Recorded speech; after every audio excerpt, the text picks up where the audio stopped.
এই অঙ্কটির ভাগশেষ নির্ণয় করতে হবে। এটা দেখতে একটু কঠিন হলেও আমরা সহজেই এর ভাগশেষ নির্ণয় করতে পারবো। প্রথমে আমাদের দেখতে হবে ৭৩-এর ভিতর ৩৪ কতবার যায়। ৩৪ গুণ ২ সমান ৬৮। তাহলে ২ বার যাবে, আর ৭৩ থেকে ৬৮ বিয়োগ করলে যেটা হয় সেটা লিখব।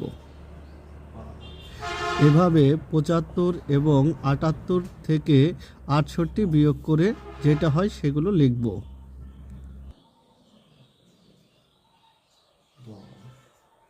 এখানে ৫৭-এর মধ্যে ৩৪ একবার যায়, তাই ৫৭ থেকে ৩৪ বিয়োগ করব, এক্ষেত্রে ২৩ হবে। ১৯৭-এর মধ্যে ৩৪ পাঁচবার যায়, তাহলে ১৭০ হবে। ১৯৭ থেকে ১৭০ বিয়োগ করব।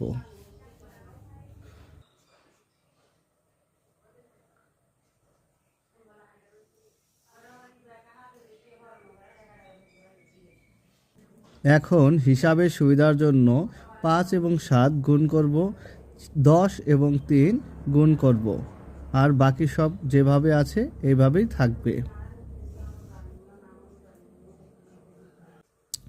এবার ৩৪-এর মধ্যে ৩৫ একবার যায়, ৩৫ থেকে ৩৪ বিয়োগ করলে ১ থাকে। যেহেতু ৩৪ অপেক্ষা ৩০ ছোট, তাই ৩০ থেকে ৩৪ বিয়োগ করলে -৪ হবে।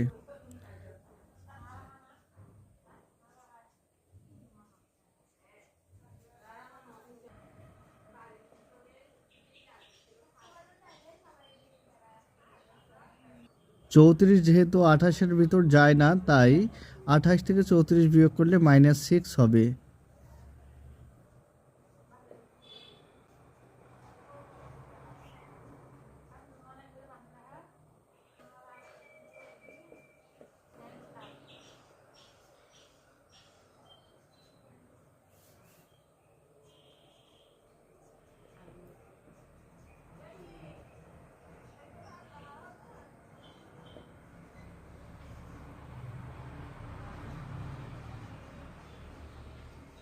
Wow!